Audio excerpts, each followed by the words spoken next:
Private Sector Forum Lunch and Breakfast Partnership Meeting. Today's theme is an interesting one, and it rides on the back of the fact that regional trade in 2018 was clocked at over $6 billion, but still that leaves room for opportunity for growth. The question is, what can the private sector do to be able to enhance this growth?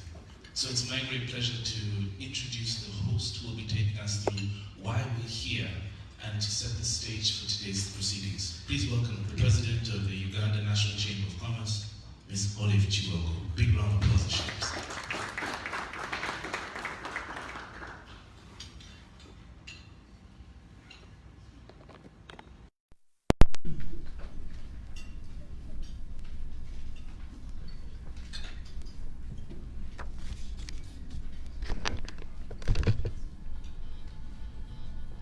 Good morning, everyone.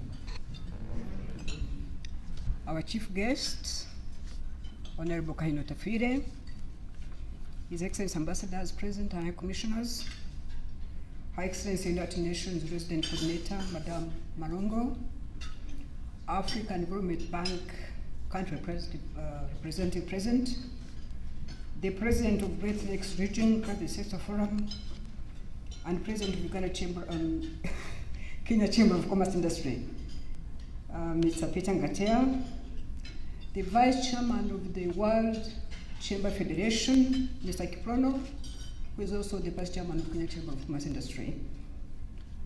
Invited guests, our partners in development, MDCOs, all companies present, the entire business fraternity, the media, distinguished ladies and gentlemen. A warm welcome to you, ladies and gentlemen, for taking time to join us this morning when we are launching the Great Lakes Private Sector Forum. Allow me to single out the Honorable Minister who has been able to join us at such a short notice. We salute you, sir, and you're most welcome. At this juncture, permit me to introduce some of our guests who have come all the way from Nairobi. I'll start off with the Special Envoy Representative, Mr. Gabo. Please stand up for recognition so that people know who you are. The President of the Great Lakes Business Forum, Mr. Peter Ngatea, who is also the sitting President of the Kenya Chamber of Commerce Industry, and the Vice President of the World Chamber Federation, Mr. Kiprono. Tumeshukuru, karibu sana. On behalf of Uganda Chamber of Commerce Industry and the private sector players, we greatly applaud the head of state of the Great Lakes region who directed the formation of the Great Lakes Private Sector Forum during their summit in Rwanda, Angola, 2014. The directive was the ministerial committee, that is the Minister of Foreign Affairs of the Great Lakes member countries. The Chamber of Commerce is a member of the Executive Committee of the Great Lakes Private Sector Forum, and this is presented by the President, who happens to be me. And this Executive Committee is chaired by Mr. Ngatea, who is also the sitting President of Kenya Chamber of Commerce Industry. Excuse me, I keep putting Uganda Chamber of Commerce Industry. So please excuse me about that. Who will be giving more details about the forum. Also, I wish to inform you that Uganda Chamber of Commerce is represented in the Standing Committee of the Great Lakes Trade and Investment Conference due to take place in Kigali, Rwanda, and we're represented on that committee by Mr. George Piwanga. I don't know if he's here, but he should be here. He's been attending the meetings in Nairobi, preparing for the summit, which will be introduced to you later, and which, of course, we strongly recommend that you attend in March. It's for business. Please go and do business in March 2020. We strongly believe that this forum is going to play a fundamental role in promoting sustainable dialogue between public and private sector through high-level interactive sessions geared towards easing business in the region. We therefore, Madame Marongo, confirm our commitment as a private sector to our respective governments and UN Special Envoy's Office to navigate key challenges and constraints that hinder promotion of cross-border trade investment. I want to take a lot of your time, you're going to hear more. But if I conclude, I wish to thank the UN Special Envoy, his technical team in Nairobi, and of course, the UN Resident Coordinator, Her Excellency Madame Rose Marongo, not only to facilitate this forum, but also for the good work and relationship we have enjoyed throughout and we hope to continue. Thank you, Madam, and thank you, Representative Special Envoy. Last but not least, I'd like to thank the team of UNCCI, chaired by our director, Mr. Mohamed Karisa. Please stand up. Who actually oversaw the organization of this meeting. And I wanted to introduce Mr. Twang, but he's not here. When he comes, I'll ask him to introduce himself. I want to thank him for all the work they are putting in organizing this committee. My role today is to host. The chief guest is Mr. Ngatia, who is going to tell him about the private sector forum. So I really want to thank you, all of you, who have turned up this morning. And I hope we can get to network, because this is a business meeting, and talk about on how we can be able to do business in the region. I thank Serena for hosting us, and also our members. I want to thank them for such a good organization. And all of you here, and those of you who are going to be our panelists, you're most welcome, and I thank you very much for listening to me. Thank you. Ladies and gentlemen, Oliver Chigongo, the President, National Chamber of Commerce. So it's evident that Uganda plays an important role in the Great Lakes region. And one of the things which has been underlined by the United Nations is that the UN wants to support nations when it comes to them achieving their SDGs. So it's my great pleasure now to welcome the resident coordinator and representative from the United Nations, Ms. Rosa Malango, to talk more about it. Round of applause.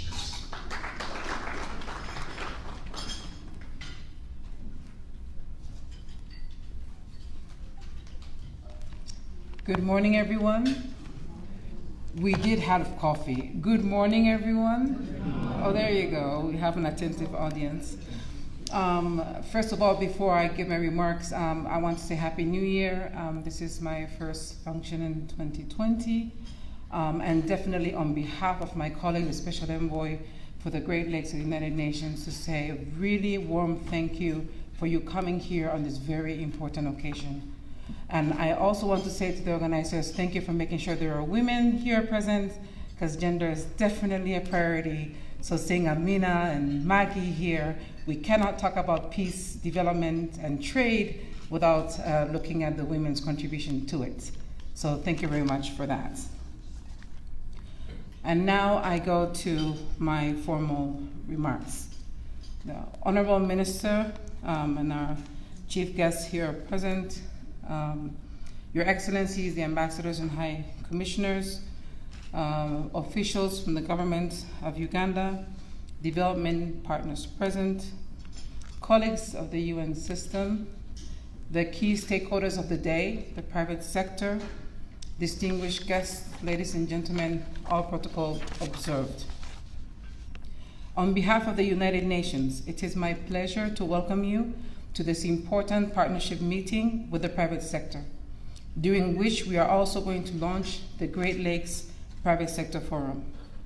I would like to personally thank Ms. Olive Kigongo, the President of the Uganda National Chamber of Commerce and Industry, and Mr. Richard Ngashia, the President of the Great Lakes Region Private Sector Forum, who is also the President of the Kenya Chamber of Commerce, for your leadership in making this dialogue happen. Can we recognize them, please? On behalf of the Special Envoy of the United Nations for the Great Lakes region, I also want to thank all of you in your different capacities for having accepted to be part of this conversation. This engagement this morning links directly to the upcoming Great Lakes Investment and Trade Conference, which is scheduled to take place from the 18th to the 20th of March in Kigali, Rwanda. The conference will focus on cross-border investment and trade as a catalyst for regional integration. This follows the first private sector investment forum that was held in Kinshasa, DRC, a few years ago. It is our shared belief that the role of the private sector in support of development, peace, and stability in the region is key. During the Kinshasa conference, the leaders of the Great Lakes region recognized that private sector investment will help us to ensure the responsible management of natural resources, promote shared values, and achieve shared prosperity for the people of the region without destroying the environment. We have a collective responsibility to ensure sustainable development and peace in this region. Ladies and gentlemen, I want to use this opportunity also to thank Uganda, its people, its leaders of industry, and its government for your continued commitment to the transformation of the Great Lakes region. Regional integration requires cross-border trade, it requires safe movement of people and goods, and it requires both public and private investment. Uganda recently launched the Rwenzori Agri-led approach with the aim of encouraging multi-sector research-based investment and development in industrialization, agribusiness, tourism, and security, while protecting the environment in this region. We believe that this represents a great opportunity to invest in industry, in local government, and in a people who share a common heritage across borders. As the United Nations, we are committed to bringing our knowledge, our skills, and our advocacy support to this initiative, and we look forward to supporting a dialogue on how this local approach can reinforce its regional impact. We hope it will become an example of local innovation, inclusive development, and climate-smart prosperity for all. The March 2020 conference will bring together heads of state, as well as leaders of business and industry from Africa and beyond, to promote cross-border trade and investment in the Great Lakes region. Some of the priority sectors include energy, mining, agriculture, infrastructure, financial services, and ICT. We believe that they have the potential to contribute to promoting peace and sustainable development. But this will also be an opportunity for us to have a discussion on inclusiveness and what are the modalities that we will use to ensure that the investments help transform the lives of those who are most at risk of being left behind, such as women and youth. Ladies and gentlemen, while the Office of the Special Envoy has been instrumental in planning for this conference, and the establishment of the Great Lakes Private Sector Forum creates an opportunity for that office to hand over this responsibility to you, the business community in the region. This vision is in spirit with the national vision of the member countries, of the region, the 2030 Agenda, as well as the Africa 2063 vision. It clearly recognizes the significant role of the private sector if we are to make progress going forward. Ladies and gentlemen, before I conclude, allow me to convey our hope that the leadership of the Great Lakes Private Sector Forum and taking this initiative forward, and to pledge our support of the entire United Nations system as you begin your journey. In the same spirit, on behalf of the Special Envoy, I'm also here to appeal for your support to ensure ownership and your contributions to the upcoming conference. While the Office of the Special Envoy has been aggressively mobilizing resources for the conference, there is still a gap. So to my fellow partners from the development world, as well as to national and regional private sector leaders, we call upon you to contribute to ensure that this conference is a success. Let me tell you 3 reasons why. First, the conference is an opportunity to identify new business opportunities in the region, making sure you are the first in these business opportunities. Second, the conference is a platform for you to promote your businesses in front of regional and international stakeholders. And third, the conference is an opportunity for you as private sector to directly contribute to sustainable peace and development in the region that we call home. Dear guests, I conclude by noting the following. 75 years ago, the world came together and developed a shared commitment to peace and development called the United Nations. 3 years ago, the world came together under Uganda's leadership of the General Assembly, and they adopted a new vision called the 2030 Agenda and the Sustainable Development Goals. Hence, it only makes sense that we'll be here today to be able to figure out how to bring the SDGs to life and how together can we make sure that the national and regional aspirations of this great region are brought to life. Let the Great Lakes be known for prosperity, for trade, for innovation, and for a rich history. Let it no longer make headlines because of disasters and because of conflict. Thank you very much for your attention. Ladies and gentlemen, Ms. Rosa Malamo, President Representative of the United Nations. Thank you. So, in 2014, a journey was started, and now we have the Private Sector Forum. It's my great pleasure to welcome an individual who's going to tell us more about the roadmap and how PSF can stand together and ensure that we reduce the amount of conflict amongst the nations, at the same time enhance development and economic growth. Please welcome with me the President of the Great Lakes Region Forum. Big round of applause to Mr. Richard Ganot.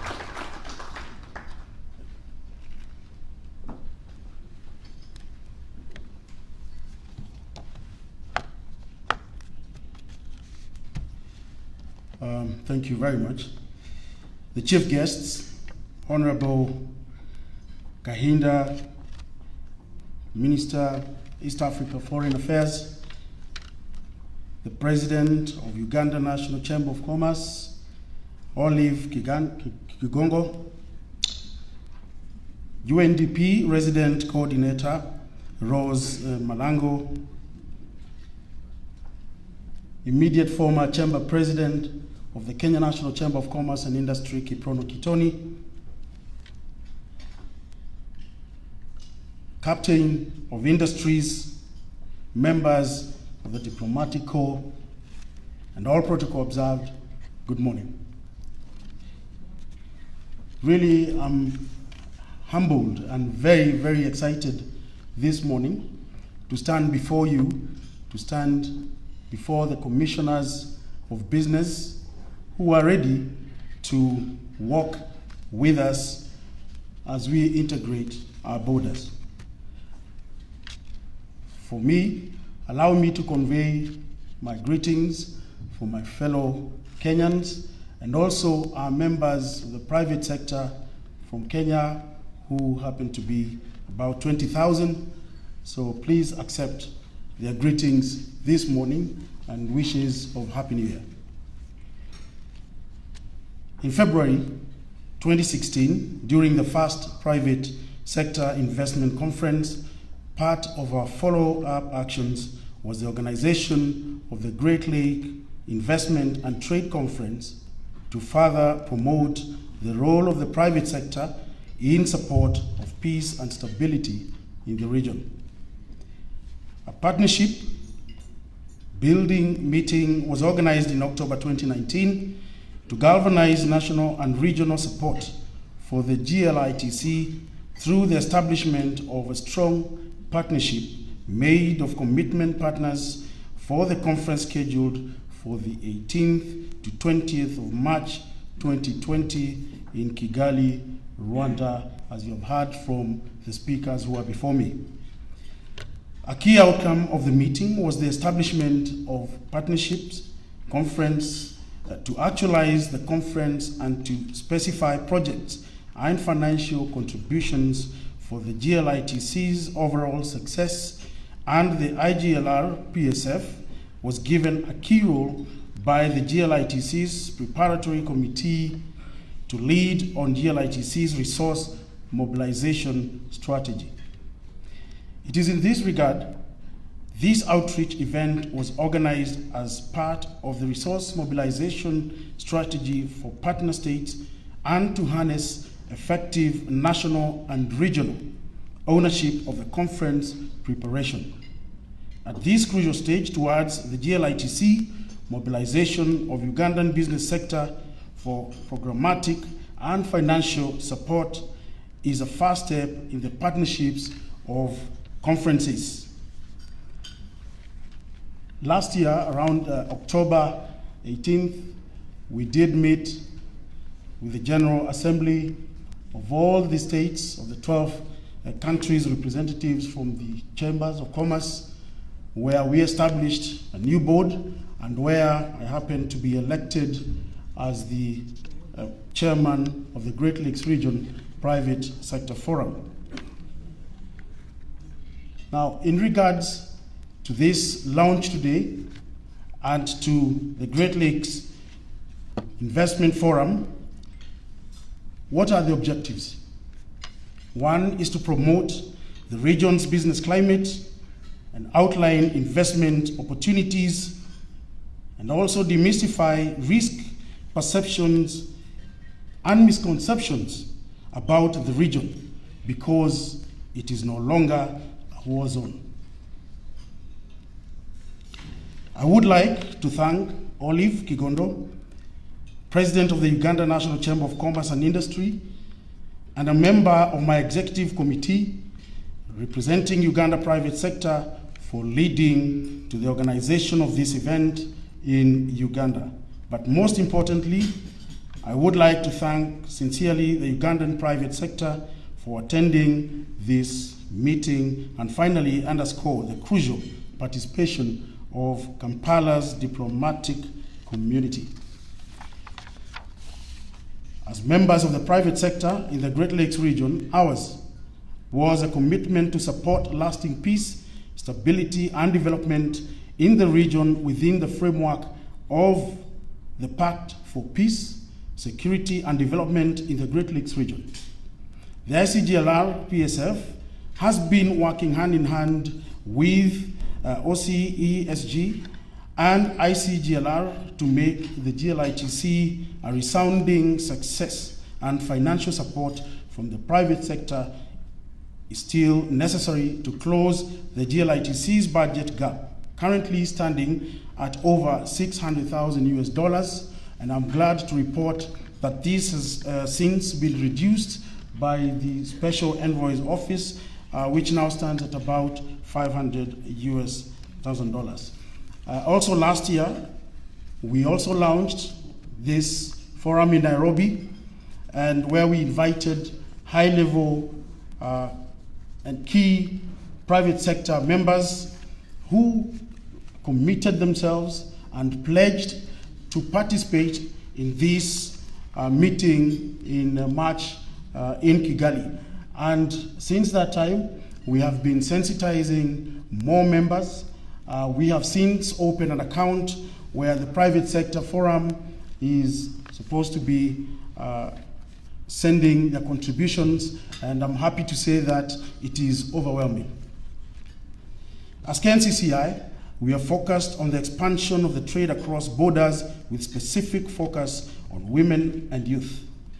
KNCCI is a signatory to the Commitment Charter to support the implementation of the Kenya National Integrated Export Promotion and Development Strategy to enhance market access, address the policy challenges in cross-border trade, and make recommendations for their elimination. Additionally, we are engaged in a 3-year program with the Swedish government to support economic transformation towards greater productivity and higher value activities for economic growth and poverty reduction. We aim to promote more predictable, transparent, and enabling business environment in Kenya and across the region by supporting adherence to intra-regional and international trade agreements and conformity to the international standards. The intervention is equally relevant to the East African Single Digital Market Initiative, which focuses on the transformation and disruptive power of technology. The success of this program within the EAC region will create a baseline for expansion within the Great Lakes region. Last year, we had a summit of the ACP, the African, Caribbean, Pacific, and the private sector who are represented from these continents. We had deliberations for 3 days, consultative meetings, and the private sector agreed that I will give recommendations to the heads of state of these continents. So I'm really looking for your support as we continue with conversations. I would like to urge our Ugandan business community to support the GLITC financially and to save the date in large numbers. In this regard, we would request you to make pledges for financial contributions towards the GLITC. One, we know this is an untapped potential of natural resources, ample agricultural, which is a food security. Those are the opportunities available in this region. Development of energy, where you can also participate and also invest in wind, solar, hydro, as well as manufacturing. I would also reiterate that under my leadership, ICGLR PSF shall lead with strong commitment in the follow-up of the conference in close cooperation with Office of the Special Envoy for UN Secretary General and ICGLR. We count on your support in this event. Now, this area, we all know that is a landlocked and therefore potential for investment. We are looking at also the health sector where we can be able to integrate the continent as well, to integrate the 12 states so that we can be able to provide a conducive environment for the nations. We also want to look at the blue economy as well so that we tap that market and as well as the orange economy. In closing, if we are to make GLITC process a regular feature of our work, it is important to achieve national and regional ownership of the process. As we normally say in the chamber movement, trade unites nations. And the event in Kigali is expected to extend our networks and outreach for market expansion, investment, and regional cohesion. The private sector is an important addition in the achievement of the Pact for Peace, Security, and Development in the Great Lakes region. Now, it is important also, I just mentioned briefly the categories of sponsorship and why. One, the company, you have significant exposure, strategic sponsor, which stands at $50,000. The company will be allowed to advertise and put their logos, opening address at the event, high profile speaking in the program, exhibition space, PowerPoint, participation and presentations, VIP tables, publications, etc. We have platinum as well at $35,000. We have gold at $25,000, silver at 15, bronze at $10,000 respectively. It is time we as a private sector re-engineer our processes and make them borderless so that the 12 states can be able to trade without problems. It is important for us to also borrow the models that we have seen in the European Union so that we can be able also to have and exemplify 3 themes, which is connectivity, mobility, and sustainability. And that way, in terms of connectivity, we shall be able to connect our cities, we shall be able to interact well. In terms of mobilities, we shall be able to move ideas, we shall be able to move capital, and sustainability, which is balanced in nature, we shall be able to sustain our businesses. And as long as we exemplify these three themes, believe me, we shall be able to deal with the needs of our times. At this juncture, please allow me to also just give a few minutes to Mr. Kiprono Kitoni, the immediate former chamber president of the Kenya National Chamber of Commerce and Industry. Karibu, and thank you for listening to me. Asante.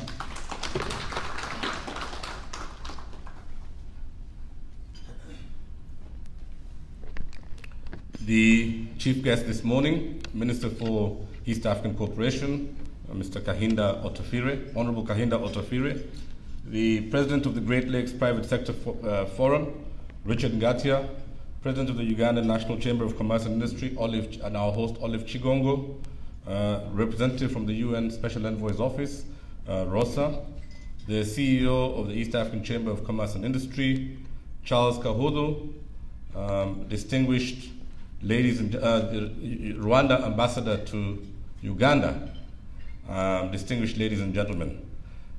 On behalf of the International Chamber of Commerce, the World Chamber Federation, it is my distinct and singular honor and privilege to be here this morning to witness the launch of the Great Lakes Private Sector Forum. The World Chamber Federation, International Chamber of Commerce, is the foremost leading private sector institution globally that coalesces businesses across the globe. It has played a big role since the Second World War and is today recognized as the leading arbitration center globally and offering alternative dispute resolution to businesses in different jurisdictions in all 5 continents. Lately, the International Chamber of Commerce also has a seat at the UN Security Council and offers a voice for the private sector at this the summit that brings together the leaders of our globe. I'd like to say at the onset that it is, I recognize and I laud the efforts of all the business leaders who are here. And having been the president of the Kenya National Chamber of Commerce and Industry and having been in that role for 7 years, I don't know how many years Olive has been in the role, I don't know how she manages, but I do recognize the great effort, the great sacrifice of time and resources that one has to put to bear in order to serve in that role, and I really appreciate you for that. Secondly, I'd also want to laud our countries, our governments, for the commitment they have shown in market integration, and particularly for ushering in the African Continental Free Trade Agreement that was signed in Kigali almost 2 to 3 years ago. I think market integration is the only way to go. And I want to say that as an African in Africa, it's a really great time to be in this continent. Despite what everybody says, this is the continent of opportunity. This is a continent that has the largest complement of human resources. This is the continent that has the most unexplored talent. The Great Lakes region, and I note that the Democratic Republic of Congo is one of the countries that is in this ambit, has more resources, I believe, than even Switzerland. So I think for me, the future of this region and the future of our continent is bright. 6 of the 10 fastest growing economies on earth are in this region, and it's for that reason that you see many of the world's leading brands are actually starting to focus their investment here. In the few minutes that I've been given, I would just like to say 3 things. One is that historically, the role of the chambers of commerce, I don't think has been elevated to where it should be. And for me, I would like to encourage the business communities, and I'd like to encourage the governments. Remember that the Chamber of Commerce is actually the organization that is bona fide in terms of leading the private sector. And I think if we look at the near short-term history, the development partners played a big role in developing what the so-called umbrella bodies in these regions. And whereas we recognize that these umbrella bodies have a role to play, the greatest role in private sector leadership and in providing advocacy to the business community vests with the chambers of commerce. And for that reason, I would like to ask the development partners to continue to render maximum support to the Chambers of Commerce, because they really are the ones leading the business communities right to the grassroots, right to the micro and small and medium-sized enterprises. I'd also like to encourage the governments to elevate the role of the Chambers of Commerce to be the lead body in terms of providing advocacy for the business community. And finally, to the business communities themselves, it is our responsibility to join and support the Chambers of Commerce. It is our responsibility to sufficiently resource these organizations in order for them to play that very important role of providing linkage, market opportunity, and trade facilitation in order to make your businesses successful.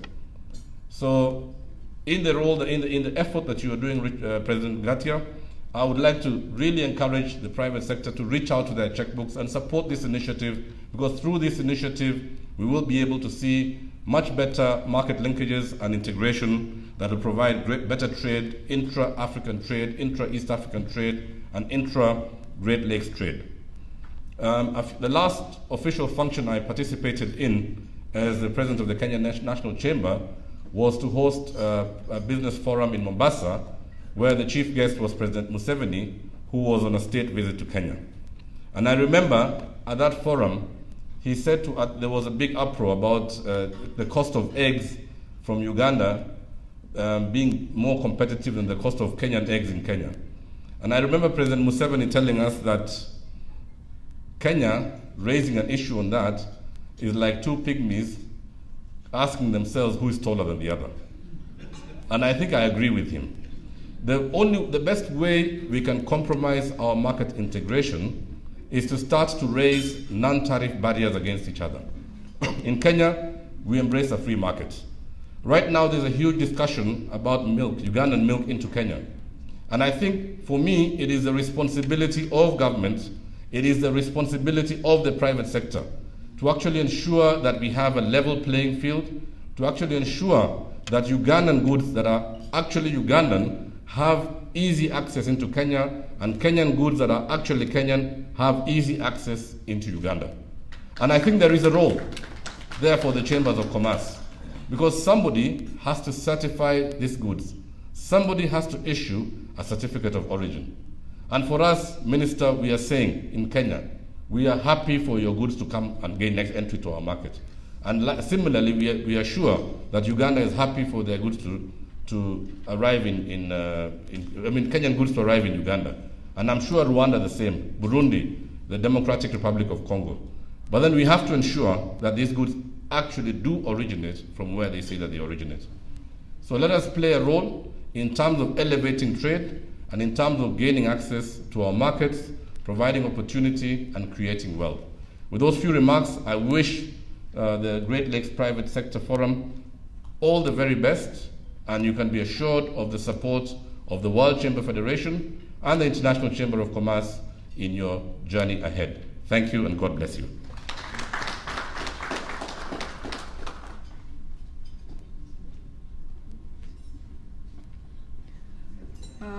I apologize for interfering with Mish's program, but there are two people I should mention who are here. And if I didn't, it would be very unfair. And of course, considering the purpose of this meeting, it's important that we know who some of us are. The African Development Bank country manager is here. Please stand up for recognition. Sorry? Oh, really? I'm so sorry. That's what I was told, that you were the apologies. And then one guest from Kenya that did not mention when I introduced our guests is Mr. Charles Kahutu, who is the CEO of East African Chamber of Commerce and who's been working with the Committee of Chamber of Commerce and the Special Envoy's Office in Nairobi. Thank you very much. Please go ahead.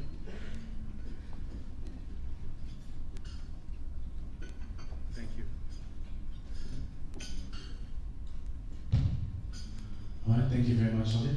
Well, thank you very much, Mr. Kiprono. I'd like to thank you also very much, Richard Gatia. Still a round of applause, ladies and gentlemen. the immediate past president of PSF and the president of PSF. You know, some of the things that they were mentioned, and I think kept being re-emphasized, is the importance of integration, the fact that it's important for us to push partnerships.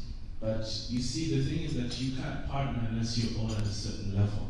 So our next part of the discussion is going to be a panel discussion. I'd like to introduce a couple of individuals. I'd like to ask the moderator, Gideon, I think we still have a little bit of time for you to dive into the presentation. Okay, wonderful.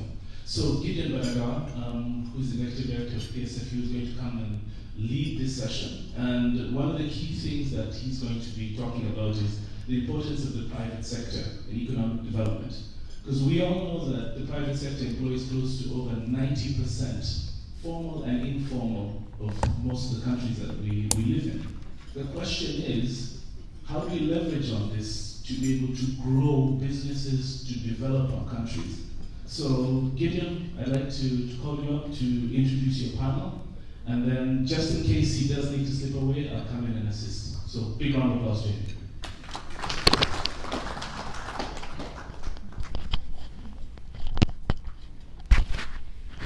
Thank you very much, Dr. Mitch. Our chief guest, Honorable Ganot Otofire, Minister in charge of East African Community Affairs. Our host, Madame Chigongo, the representatives of the United Nations, our development partners from the diplomatic circle, and all of you from the private sector. What a pleasure it is for all of us to be here. And a very good morning, Happy New Year.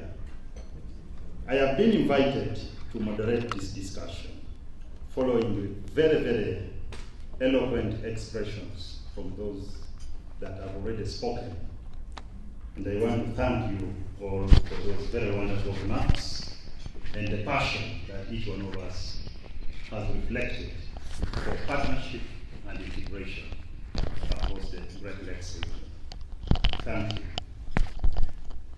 And once again, I want to thank the United Nations. I want to thank the Trademark East Africa. I don't know that they are here. I want to thank, yes, Madam Maggie Chigos is here from Trademark East Africa. These are people, among others, that have really helped us to support and promote integration across East Africa. At least insofar as institutional capacities, infrastructure development, training capacities in the private sector is concerned. So I want to thank you, in case I forget, to lay that appreciation. This discussion that we are going into is going to reflect on the role of the private sector in economic development in the Great Lakes region. And that actually means the wider East Africa, beyond the East Africa that we know. The DR Congo, you have a number of others that are coming in the picture here. But I think the gist of this is how do we promote integration and work together.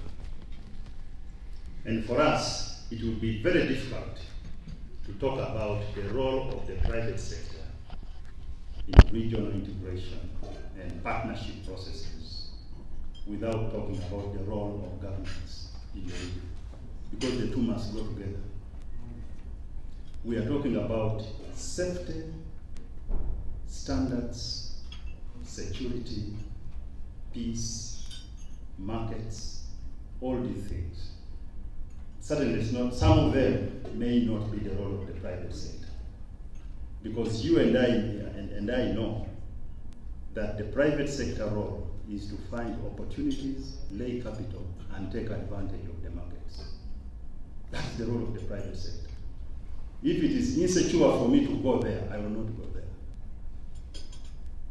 Because I'm looking at the risks, I'm looking at many things as I write my business plan. So the role of the private sector in economic development is really going to reflect at how all of us can support trade, investment, and business across the Great Lakes region. In East Africa, we're talking about 15% intra-regional trade. Now, these are 20 years since we ushered in the EAC. 15% intra-regional trade. And there are many reasons for this. Some of them actually will come through the discussions, especially from the business representatives that are here. But I think we have also known that across Africa, EAC as a bloc is the fastest growing. I think that statistic has come out already. That if you look at ECOWAS, if you look at all the other regional blocs, COMESA and so on and so forth, SADC, EAC is the fastest growing. What does this speak to? So with me, and I want to recognize Professor Duan, you came in late, but I see you there. Thank you. Thanks for coming. I want to invite the following to help me through the discussion this morning. Dr. Andrew Mwenda, I think you're now a doctor. I am a which doctor? The CEO, Independent newspaper. I'm really very happy to see my old friend come again here. Please sit down and welcome. It is true I'm a doctor, but a which doctor? Mr. Stuart Mwesigwa Jason, the business development manager from Roofings Group. Now, these are people that are taking advantage of the regional markets, and when they close, we suffer with them. Mr. Onapito Ecomarite from Nile Breweries. Mr. Onapito Ecomarite is the Director Corporate Affairs. And the Nile Breweries, again, these are people that have traded far and wide, well beyond the Ugandan market, and we want to see what their experiences are when things go wrong, when things come right. Professor Maggie Chigozi, certainly to bring the gender perspective, like Madam Rosa had said, into these discussions. Professor Maggie Chigozi needs no introduction, whether you are coming from the investment side or business and professional women, whether you're coming from the Girl Guide side, whether you're coming from the list can go on and on. But more importantly, how, especially the informal sector, the women in the informal sector are trading across the borders within the East African region, and what more can we do to support and help them do this? As I said, it will be very difficult for us to conclude this discussion without, and I think that is why later the Honourable Minister, I think, will come in and give the perspective of government and the role of government in supporting regional integration and regional development. So without any further ado, and these are very, very distinguished business people, all of them here are business people, distinguished business people in town who are taking advantage of this regional market as well. And I want to start with the far side, Mr. Onapito. Mr. Onapito, the role of the private sector, are we where we should be in terms of engagement, in terms of developing and creating partnerships to support regional integration? What is going on, and what is it that we should allow the resources? Good morning, Happy New Year. I represent Nile Breweries. First of all, I want to recognize our contribution as a sector. I think there have been a number of studies suggesting that happiness is one of the major measures of socio-economic development. And we are proud to contribute to the happiness of the region. But more seriously, I think Gideon had indicated earlier that this question is almost a no-brainer. The role of the private sector, I think it's a given. that this economy is being held by the private sector. And maybe the question is really, what more can the private sector do? Or what more should it be allowed to do? My only view is that every evidence of efficiency in this economy can be best found in the private sector. And so if we are looking for the inefficiencies, maybe we need to look elsewhere. And how can the efficiencies of the private sector be brought to bear on those areas of inefficiencies? I think there's a lot of talk about public-private partnership as the ultimate solution. And indeed, it's going to be the ultimate solution. Because in any development, money is a key factor. And the private sector's role is best recognized in terms of providing the public sector with the money for doing what it has to do. To me, the question is, once we give the money by way of taxes, which all the countries in the region are proudly, time and again, holding up that the revenue is increasing. All the revenue authorities will claim that they have increased their collections. There's no argument about that. All the governments, when they read the budget, say they are more dependent on domestic revenues than on donor funding. So it means we are doing our part. So maybe the question is, once this money is put on the table, the decisions on spending, what's the role of the private sector? One can argue that all the implementation is largely done by private contractors, but the decision on allocation, what's the role of the private sector? For me, I think that should be one of the new debates as we enter the new decade. Okay, so I think, Tito, you're saying yes, we have the resources. Yes. The private sector has made their contribution in terms of resources. In terms of resources, both financial and human resources across the board. But when it comes to distribution of these resources, whether you're talking to institutional capacities as you move across the borders, infrastructure development, and so on and so forth, then we cannot use these resources, and we are waiting for someone else to do it for us. I mean, I'll look at the examples of, for instance, the one-stop border posts. There's a lot, the consortium that is doing this, we know it. So the question is it the private sector money within the economies, the 6 economies, that are actually supporting the implementation of the infrastructure development across the borders?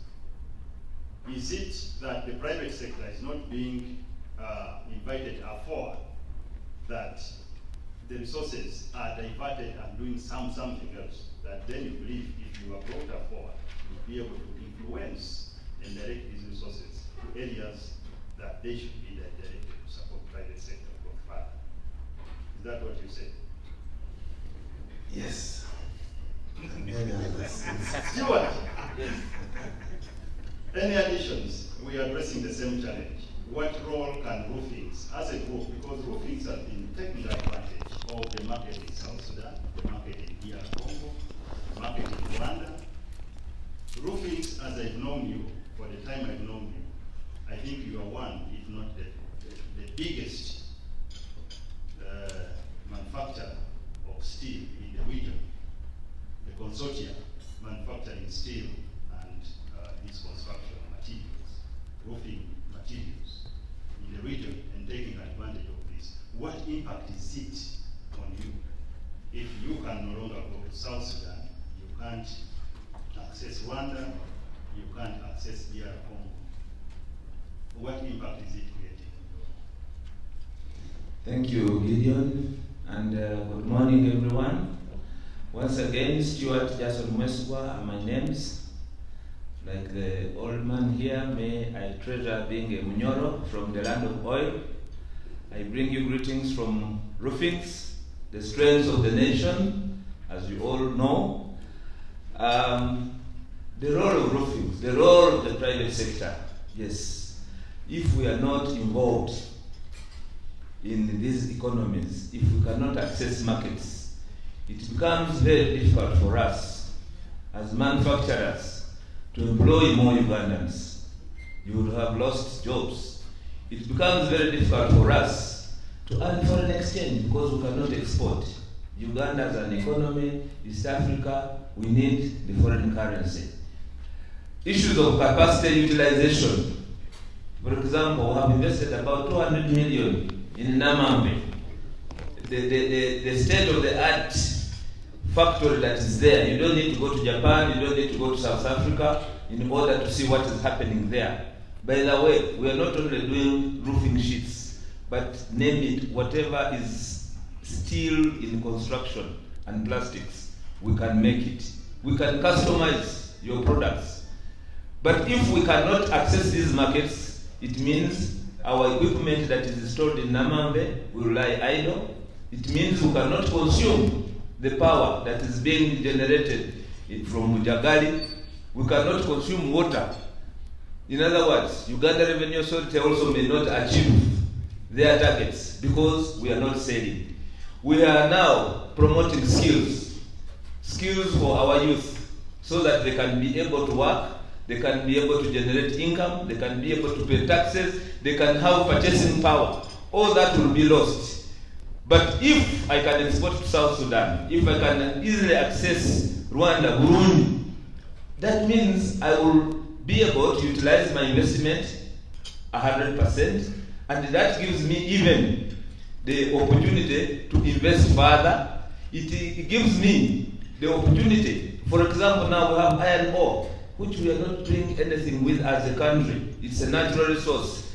But if this demand can consume whatever little investments we have here as roofings, as any other investor, we should be able then to utilize our other natural resources. That's what I'm looking at. Bubu, you are passing Bubu, Gideon, you have been very instrumental, of course, with all our effort to see that Bubu is working. We want to take it beyond buy Uganda, build Uganda. We want to go bare, buy East Africa, build East Africa.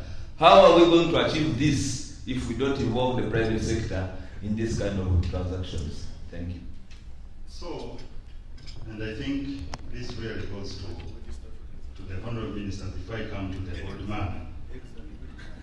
The challenge that Ugandan enterprises, Ugandan businesses are having today is the challenge of the market. You don't have the market, you cannot expand. You cannot expand. If you can't expand, you cannot employ. This is what we are saying. And these two, I think I'm very curious to understand the capacity at which they operate in. Nile breweries and roofings, I guess it's anywhere around 50%, if not less. 47. 50? Like 47, for us about 47%. Capacity utilization. Yeah. Meaning that 53% of their capacity is idle because there is no market. I mean, I cannot continue to accumulate the stockpiles. There is no market. I cut back. When I cut back, that means I cannot be able to employ more. So the challenge in East Africa, at least for now, is the challenge of the market. And I thought Honorable Minister really would listen to this. Tanzania, if you look at, and we need to be very sincere on this. The earlier, I think it was the Chamber of Commerce that mentioned Lato Milk, which is being blocked now. We cannot access that market. And there are challenges there because people are being imprisoned, trucks are being impounded and put aside for days. So that is like a no-go area. Certainly we can't go north because of the problems in South Sudan. And that goes for beverages, that goes for building materials, cement, roofings, that goes for the beverages, the soft and hard beverages, and so on and so forth. Now we're talking about employment, we are talking about creating opportunities. So the challenge for integration in the Great Lakes region, and certainly for East Africa, is the challenge of protectionism and sovereignty. National sovereignty. We agree on something in Arusha. People come back in their capitals and they are sovereign and can do anything. So we need that spirit to come back of integration. So, Honourable Minister, I think this is the challenge that is right before you to ensure that we come back to the spirit that we had in the early 2000s when we started the ESC partnership. Because we said this is a partnership that must be driven by the private sector and must be people-centered. I want to come back to the old man. Can I request that I speak last? I want to listen to my... Okay. Professor, you've been requested to speak before. Okay, thank you very much, Gideon. And thank you, the Chambers of Commerce. Thank you, Madame Rosa, and all of you who are here. We believe, and I am going to speak today on behalf of the Uganda manufacturers, we believe the region is critical for us. You've already got the two earlier examples, but I'm happy to see Tracy's here from Pepsi too. We are challenged. Sudan was a beautiful market for us many years ago before the disruptions. So was Burundi, so was Rwanda, so was Congo through Rwanda, through Goma. Our product was going everywhere. Now we are stuck with you, our friends here in Uganda. The good news, the economy is growing, middle class is growing, you continue to drink. Thank God, so I'm not 45% like the other two are, but I'm depending totally on my domestic market. So this is an opportunity. This is a brilliant opportunity, Honourable Minister. Uganda is blessed. God gave us everything. We have the climate, we have the rain, we have the water, we actually have the people. A university over 100 years old, which other African country has that? We do. So, that depth of education in our people, and very friendly people. We have the resources, gold, minerals, oil. I don't like the look coming from my neighbor. and that's why he asked me to speak first. Yes, so all that is with us here. You as government, and we'd like to thank you on this one, Minister, have responded to most of the infrastructure needs.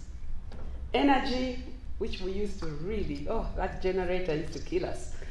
We don't need it anymore, only once in a while. So we now have power.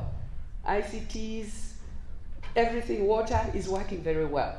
The roads were getting better, but the rain were not kind to us, but we hope you repair them very fast.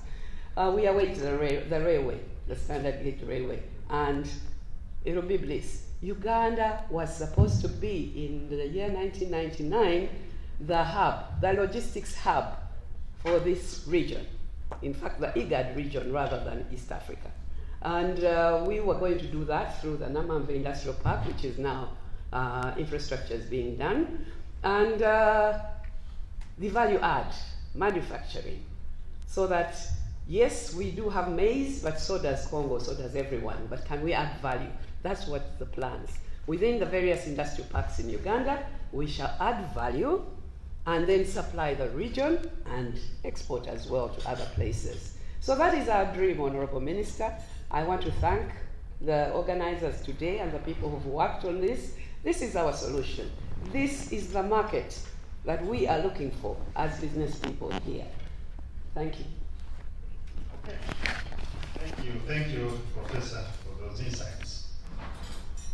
Before probably I invite the old man to speak, let me just re-emphasize the following so that when the discussions come to the audience, you keep in mind this.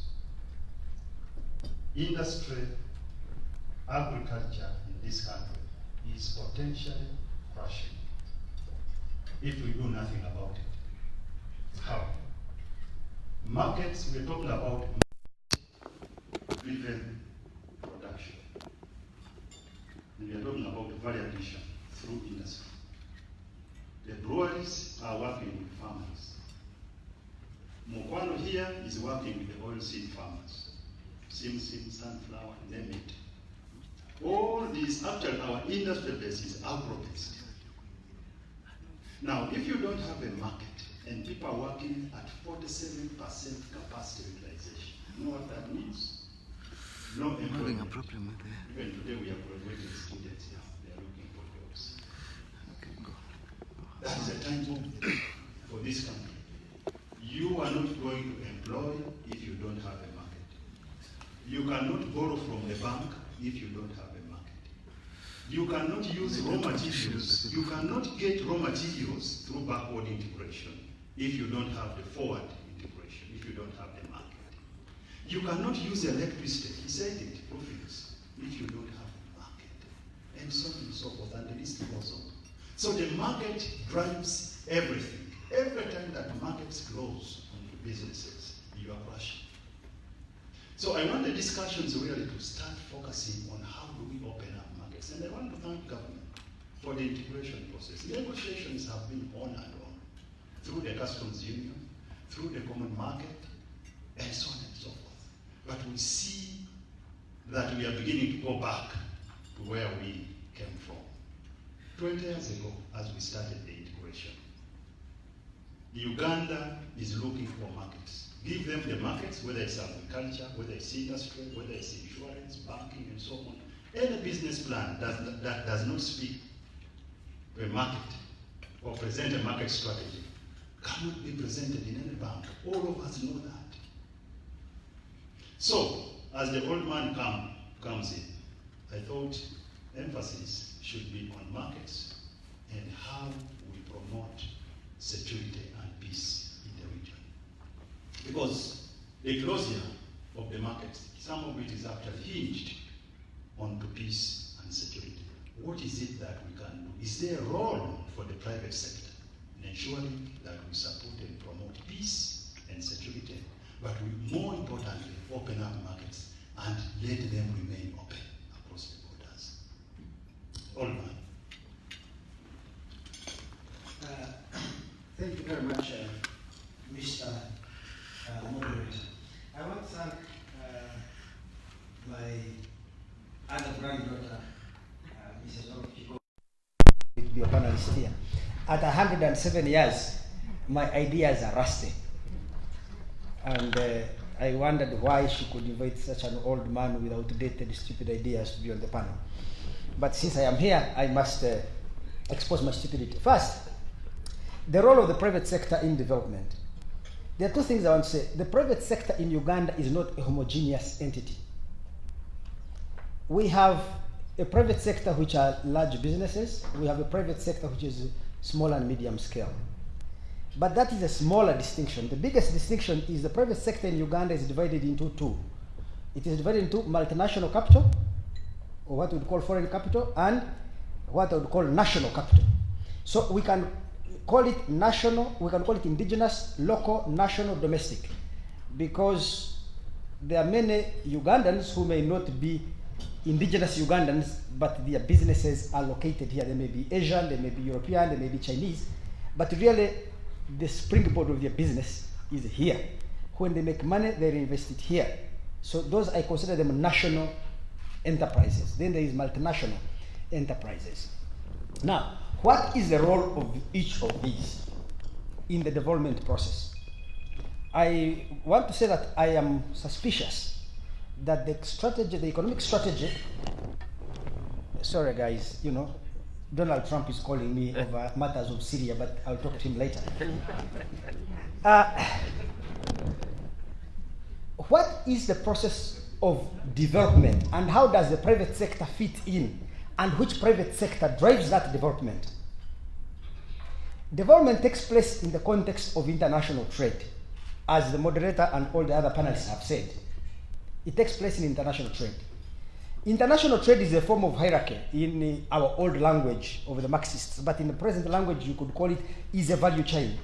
Some countries produce cotton, others weave cloth, others market high fashion. Some countries mine iron ore, others make steel, others sell automobiles.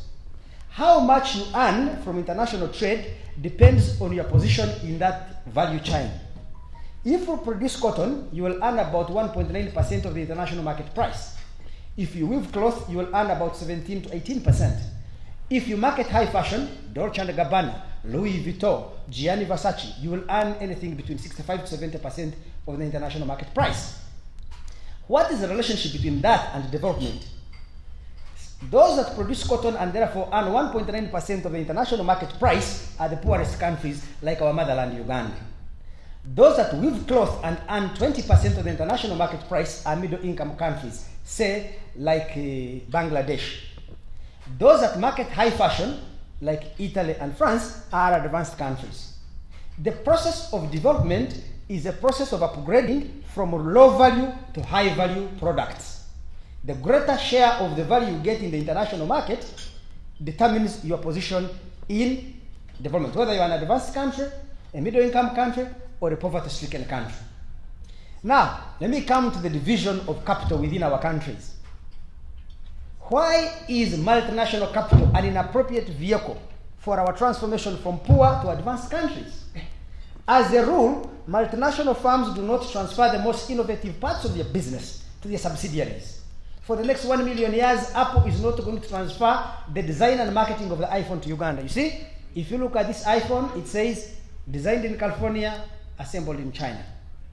Design and marketing of the iPhone consumes 65% of the value. Assembly, that's done in the United States. Assembly done in China takes about 20%. That is a middle-income country. And the coltan that is used to make it, which is produced in the DRC, contributes about 3% of the price of this phone. That's why DRC is poor. China is rapidly moving into smartphones like Tecno, Huawei, and the other Chinese phones. Because unless you build capacity to move from low value to high value, you are not yet putting your foot on the ladder of development. And for as long as you're relying on multinational capital, you are not doing that. So what is the challenge Uganda, Rwanda, Kenya, Tanzania, Sudan are facing? Can we build local farms which we can support to grow and begin manufacturing farms and over time improve to reach the kind of production to reach a level where they can produce high-value products for international markets, which the moderator was calling value addition. Can we do that? And if we are to do it, this is a challenge East Africa faces in supporting the private sector. Transformative investments to develop something like Toyota or Hyundai or Samsung in a country requires capital investments far in excess of what private capitalists in the poor countries can do. Because the idea is we build our own brands as well. So, the question is, what is the role of the private sector in development? I have explained it, but the private sector here is weak. It is not weak, but let me say, it is young and immature to be able to compete in international markets. It needs industrial policy that protects it, allows it to access long-term, affordable finance, allows them to access foreign technology, to access foreign markets. So there is the role of the state to support the development of the private sector, which perhaps we should discuss later. But what I see today, our reluctance to support our local farms to enter the field of value addition and grow up in the value chain is a serious impediment to our future development beyond being middle-income countries. Thank you. Thank you, Zemwela. And I'm taking over from Gideon. And I'd like to just probably just backtrack slightly on something that Stuart said and Professor Chigozie also highlighted on. And you talked about the importance of value addition and how economic development actually takes place in the process of international trade. But you see, we have challenges in the region right now in terms of security, and I think Dr. Chigozie put it very nicely that there was a time whereby we were making a lot of money in the region, but now we have to start looking inward. So how can we leverage now? If you're saying that we don't have the capacity, first of all now, to trade internationally, we don't have maybe the know-how or maybe the financial capacity, what can we do right now? First of all now, to take advantage of the local market. What do we do now? Instead of sitting down and crying over spilled milk, what do we do today? That's for you.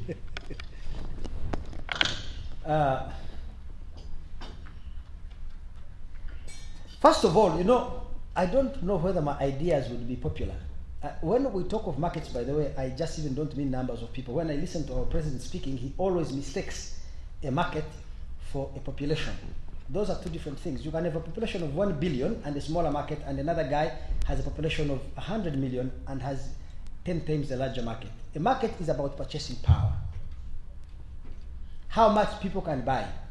There was in 1980, China had more than 1 billion people, but the size of its market was less than 10% of the American market, because Americans earned a lot of money and they could buy more things. Each one of us here maybe has more than 20 shirts in their wardrobe, but in the village you may find a person has only one shirt. So that person does not constitute a market. Now, the first way to create a market is to attract excess labor out of agriculture.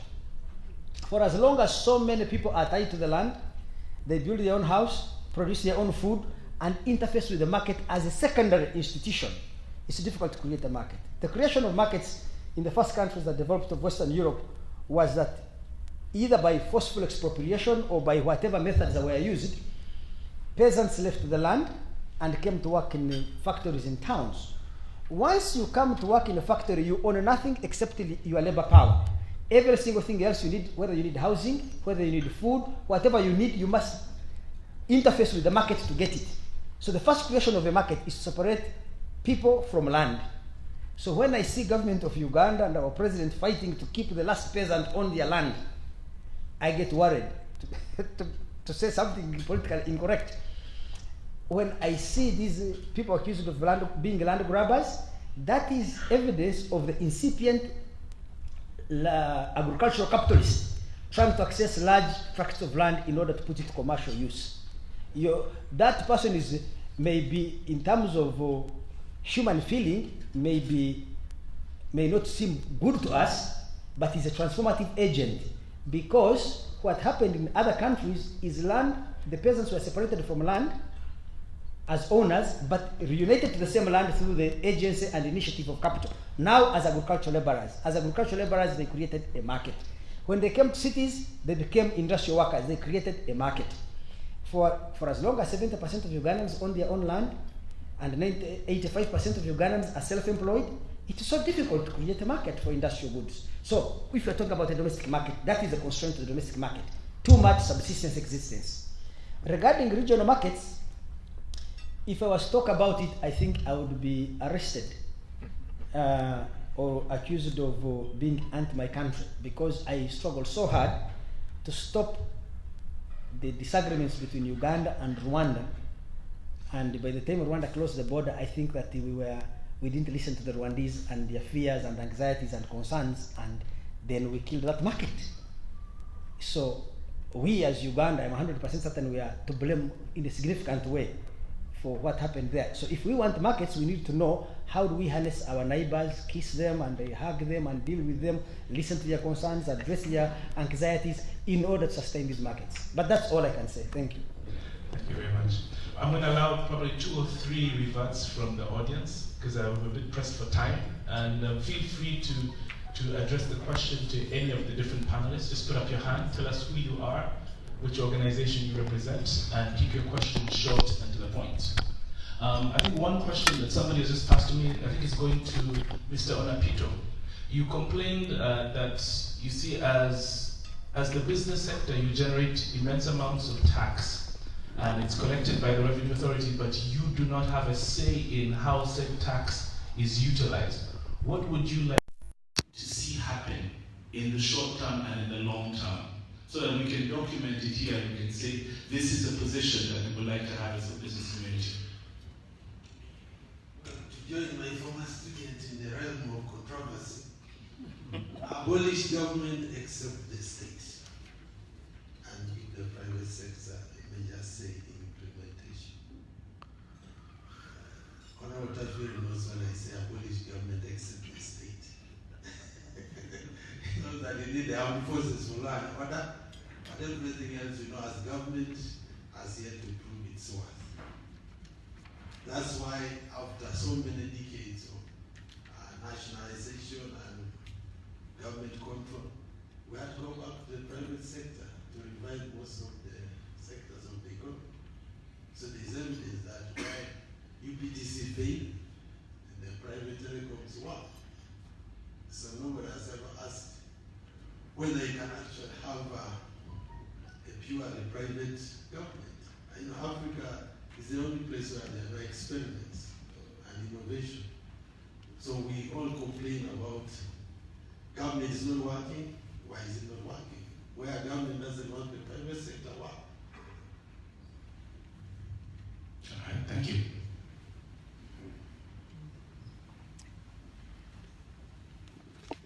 Thank you very much.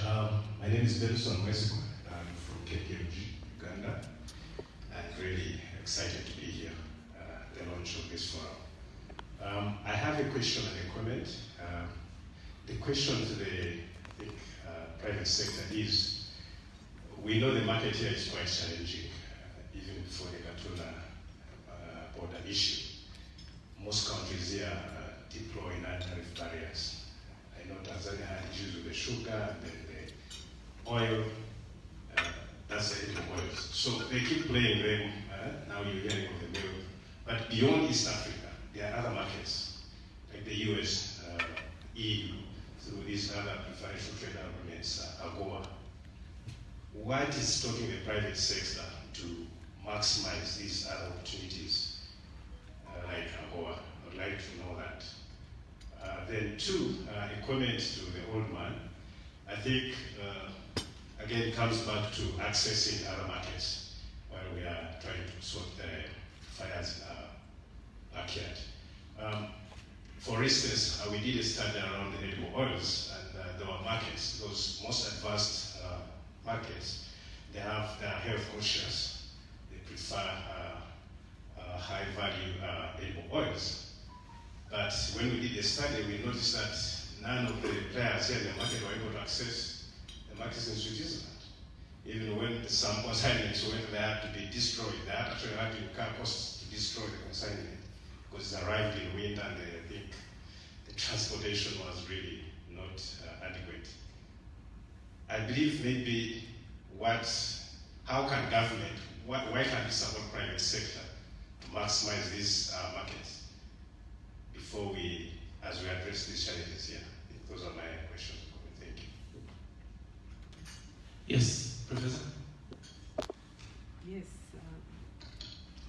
you touched on AGOA, the European market, and you will note that we've been fairly successful in the European market on things like vegetables, coffee, definitely tea, that kind of thing. Not much value add. Yeah, you can see that. So the margin will be small. America is very far away. It's really far away. And so AGOA was never the best thing for us. Ghana is just across the ocean, and we have to go all the way to Mombasa, round the whole continent, and then try to access the US. So it was never the best place for us. We do have one company that I know exports lots of t-shirts. That's fantastic. But otherwise, honey, my Pepsi Cola, they have Pepsi there. So those are out of question. But it is something that we need to do that will be so much easier for the region. You know, we don't have to incur large transport costs in order to export to Congo. We don't. And the other thing is the required standards. They're really high now. To know the farmer. So I've bought coffee from 500 farmers that I'm going to export, and I need to tell them that this coffee bean actually was Andrew's, came from Andrew's farm. That's how far their standards go now. So it's really very challenging. Maybe not coffee itself, that one, they're more relaxed, but on things like vegetables and edibles, they're really very strict. So it is a challenge, and the best thing is what they have in this room today for most of us.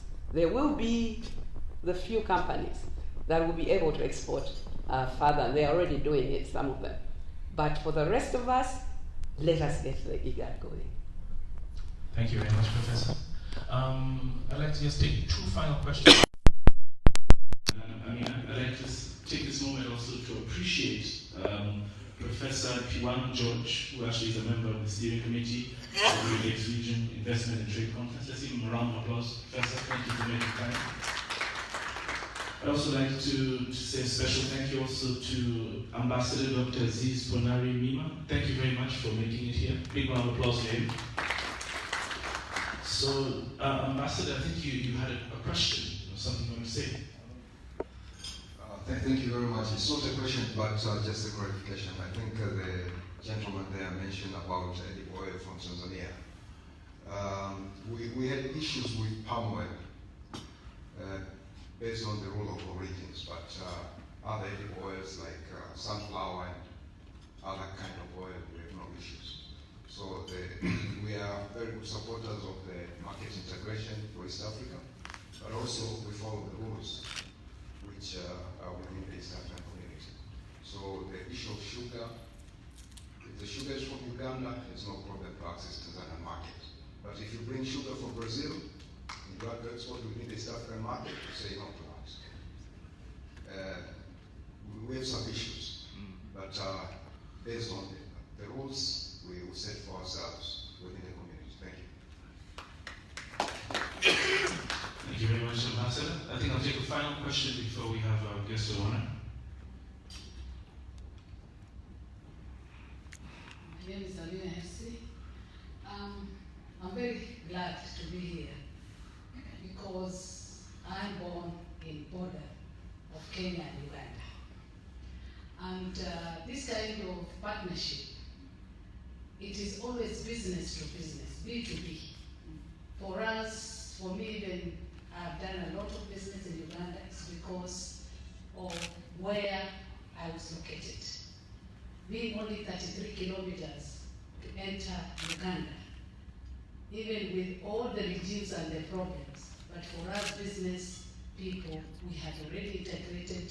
Even in 1977 when it failed, it only failed in the highest on policy, but it didn't fail us. So I think for me, I have no question, but only to say, for my other business people, this is a very, very good opportunity because it shows that we should partner and see where we are getting wrong and to know to network to do this. That's it.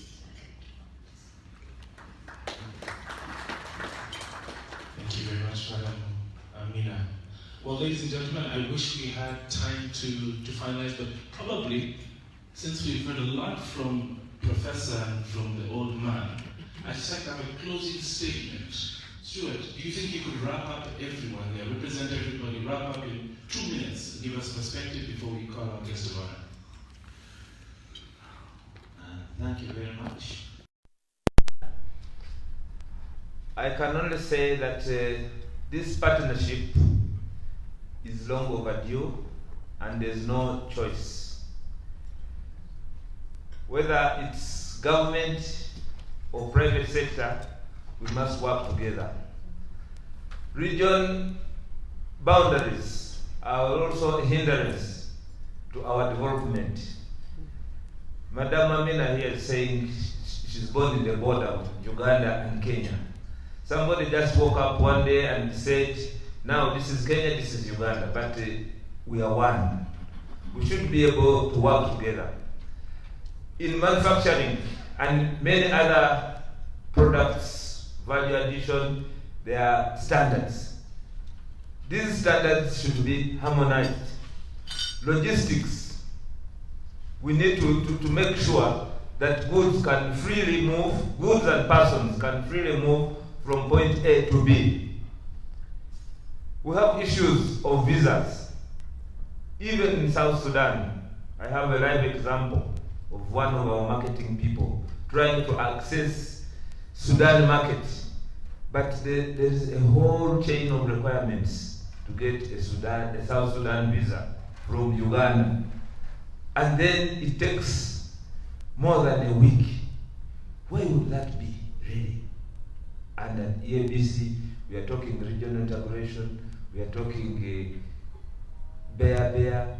How are we going to develop ourselves when we cannot freely take advantage of what products are made in Uganda that can help in developing the South Sudan economy, or products made in Uganda that can be used to develop the economy in Kigali or Dar es Salaam?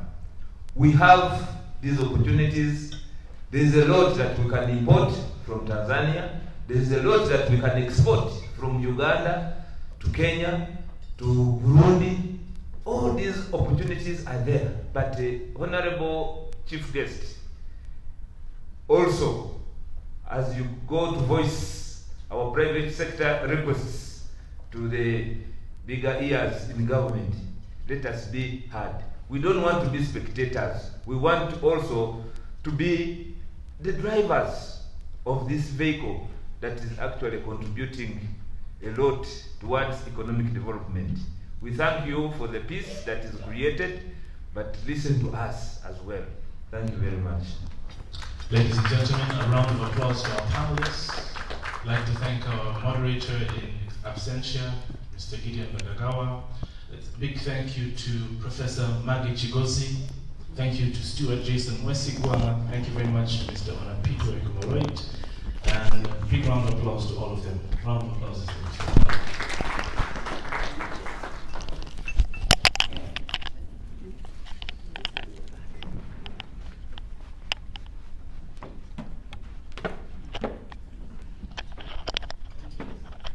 This is the doctor that eats his patients. Professor Chigozi, if you remember the words of Mr. Gideon Badagawa that agriculture is dying in Uganda, you're one of the reasons now that I can see. But it is okay. With 70% of the country involved in agriculture, there is hope for us people who eat our patients. But ladies and gentlemen, it's my great pleasure now, as we are closing today's session, to call upon our guest speaker, our guest of honor. Please welcome with me Honorable General Kahinda Otafire, the Minister of East African Affairs. Round of applause as he takes the podium.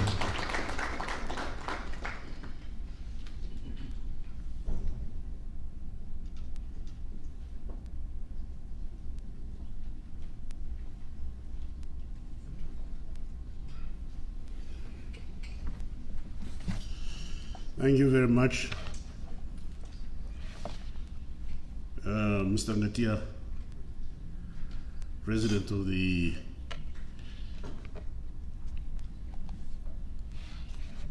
Great Lakes Chamber of Commerce, Madam Morifu Chigongo, President Chamber of Commerce Uganda, Rose Malaga, Resident Coordinator, United Nations, General Mugambaje, High Commissioner of Rwanda to Uganda, Ambassadors, I serve the High Commissioner of Tanzania, recognize you. Ladies and gentlemen, I would like to start where the Mwesigwa ended, when he said, listen to us. I don't know who should be listening to the other. Because if we ask ourselves, the fundamental question is, who is government? And how does government function? Who puts together government? Who is actually in charge of the country? Government is a selection of individuals by the citizens, supported by money. Money generated by the captains of industry and labor. So those individuals who are put in government are employees of those who put up the money and select them. So who should be listening to the other? Do the employers listen to the employees, or the employees listen to the employers? Your biggest problem is that you are not talking. You put people in authority, you employ them, and you don't tell them what to do. So they usurp your power and authority and start doing their own things. and you don't check them.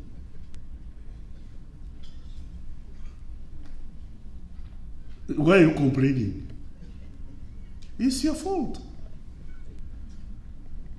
Government should be held accountable, and accountable by those who put government in place.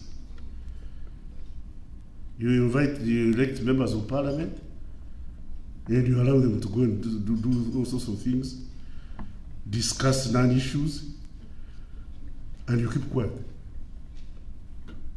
Then you have those who exercise responsibility on your behalf, called ministers. They do their own things out of their own imagination, and you let them go on. So what do you expect us to do? Chamber of Commerce, who puts up the money, the resources that run government, speak.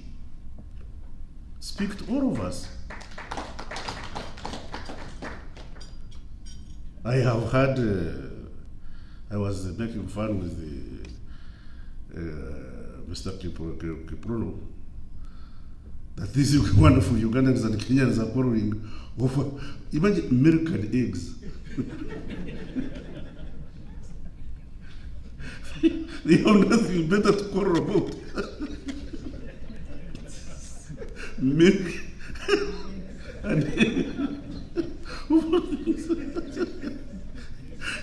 why the East African people are entitled to cheap milk and cheap eggs?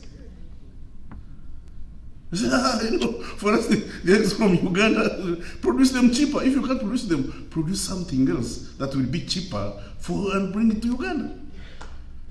Why do you waste your resources producing expensive eggs when you can produce something else cheaper for Ugandans? I was making fun with Malawi. I said, somebody was complaining that when they were organizing production of, we Wanyankwe never used to eat eggs. We never used to eat chicken. We never used to eat fish. We never used to eat pigs. So when we come to Uganda, our cousins taught us bad manners. The Waganda taught us how to eat eggs, how to eat chicken. So now we started eating in areas and causing shortage. So why don't you produce enough to satisfy the market? Certainly there are certain things Kenya produces that are cheaper in Uganda, and then we can, you bring those, and then we exchange. Tanzania, the production regime of the East African people ought to take cognizance of the market that is available. Tanzania has how many people? About 60 million? 60, something like that. 65. 55. You see, in Tanzania, there are 55 million statistically. Some are living, others are surviving. Some Tanzanians are living, some Tanzanians are just surviving. Some are in the money economy, others are just there. They are just there. Like Andrew Mwenda said, bring those who are surviving into the living regime. Let them live. They are entitled to living. There are things Tanzania can do and benefit Uganda, and there are things Uganda can do and benefit Tanzania. But why do you lay a good bed, put a beautiful blanket, a good bed cover, and remove the bed itself? We are treating symptoms. We are not treating the cause of these symptoms. We are flagging around sovereignty.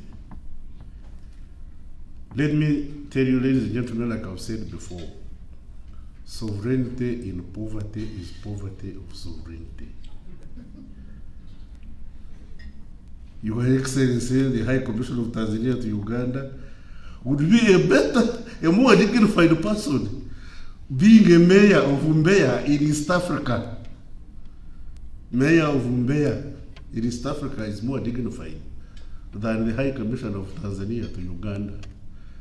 Because when you say I'm from East Africa, people look at you as a giant. When you say I'm from Tanzania, you say, Tanzania? Is that in South Africa? But if you say I'm an East African, people look at you as somebody of dignity. And East Africa connotes a larger market. If all the eggs produced in Uganda were being eaten by all East Africans, there would be no quarrel in Kenya. East Africa, Uganda would be the hub of egg production and milk production. Kenya would produce soap. Tanzania would produce shoes. And then would have exchange at par in consonance with the competitive capacity of production of each producer. But this producer can only be empowered by an assured market. And that assured market can only be assured by regional integration. We want to eat our cake and have it. You want a bigger market, but you want to remain Tanzanians. You want to eat a bigger market, but you want to remain Ugandans. Ladies and gentlemen, if the southern border of Uganda had been put in Mbeya, what would you be? If the northern border of Tanzania had been fixed in Gondokoro, what would the rest of us be? If the western border of Kenya had been put in the Rwenzoris, where would Uganda be? How many of you were there, or your forebearers were there when these borders were drawn? Why do we glorify these borders? Why do you, the taxpayers who pay this money, not tell those of us you put in responsibility to remove the borders? Just remove the borders. We may not physically eliminate them, but we can do such a legislation that the borders become secondary, not primary. Our borders are now a primary contradiction. Rather than facilitating secondary contradiction, they become a primary contradiction, and we flag around sovereignty. So, what is the problem? The problem is with you. The problem is with you. The problem is not with government. The problem is with you who don't know how to control your employees. Go out, ladies and gentlemen, tell your brethren, the fraternity that generates resources that run these governments, that we must control our governments. And anybody in government excellence say, Honorable Minister, right, what, who is not prepared to listen to those who generate income to manage the governments, had better go and look after their goods. That's the message I want to give you this morning. Say it loud and clear, shout it on the top of the hills, you are the owners of these governments. If you allow us to run a book, we shall do it gladly. Rain and seed. Tell us that you want to be assured of markets. And those markets can be assured by our de-emphasizing our sovereignty and de-emphasizing our borders. And that should be the message from the private sector. Because it's not the tail that wags the dog, it's the dog that wags the tail. Yeah, you are the ones who put governments in place. Governments are in place because they serve interests. And those interests are generated by those who run the governments with their money. So please, ladies and gentlemen, let's wake up as captains of industry and manufacture, the prime movers of development. The prime movers of development. That the policies governments put in place ought to be rational, reasonable, and responsive to our needs. Because we are the ones who employ you, as president, as ministers, as parliament, as councillors. We are the ones who employ you to do these things, to regulate how we do our businesses. You better do it in our interest. If you keep quiet, we shall also take advantage of your silence. So, with those few words, let me take this opportunity to declare this dialogue. I'm supposed to do what? to inaugurate, to launch the dialogue, the Great Lakes Private Sector Forum.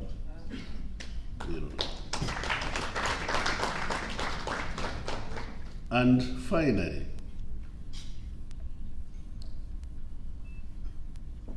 let all of you here, each and sundry, know that the engine of growth is ourselves. Let nobody believe that anybody else owes us a living. Whoever gives us support in terms of aid does so not because they love you, but because they want to further their interest. There is no free lunch, ladies and gentlemen. There is no free lunch. If you think I'm lying, look at what happened when there was this quarrel in Sudan, the fraternal quarrel in Sudan, and Uganda interfered. And we caused what we call a military strategic stalemate. Military strategic stalemate. Salva Kiir could not defeat the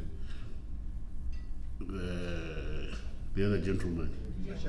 Machar could not remove Salva Kiir. That stalemate had brought the two to the negotiating table. Because there was a strategic stalemate, they were coming to the negotiating table. Before they got to the table, somebody came up with the idea that Uganda was interfering in the affairs of South Sudan, as if they loved South Sudan much better than those of us who had shed blood in order to create South Sudan. We were told to leave. Before we reached the border, a conflagration broke out in South Sudan where there was a strategic stalemate, and thousands of people have died as a result. In whose interest was that intervention? That interference? You Africans better wake up. Nobody owes you a living, and there is no free lunch. I thank you, ladies and gentlemen. Honorable Minister, before you sit, we would like you to probably stand together with members of the PSF. Just take a picture at the front. Madam Rosa, Your Excellency, the Ambassador to Rwanda, Your Excellency, the Tanzanian High Commissioner.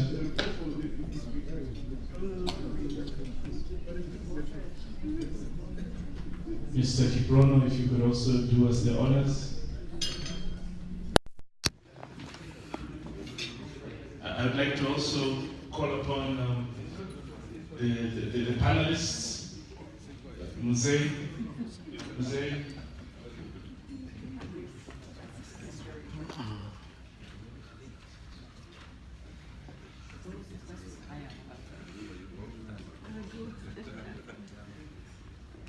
Wonderful. Mr. Kalisa, thank you so much.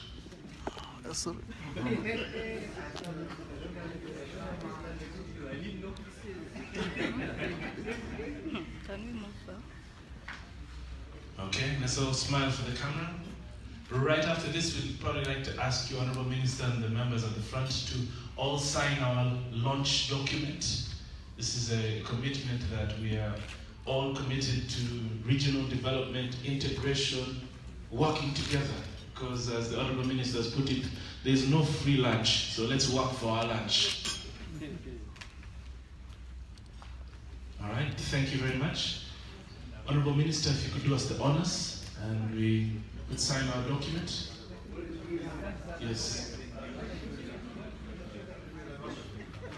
Professor Chigozi, we'd also like your commitment there. Yes, Mheshimiwa. I'm very fine. How How's are you? everything? We heard from Dennis? Oh, okay. Hello.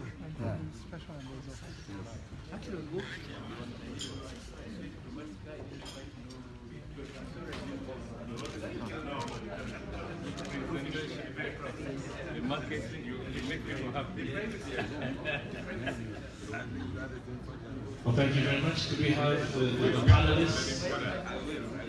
Madam Chigongo, we would love to have your signature on that too.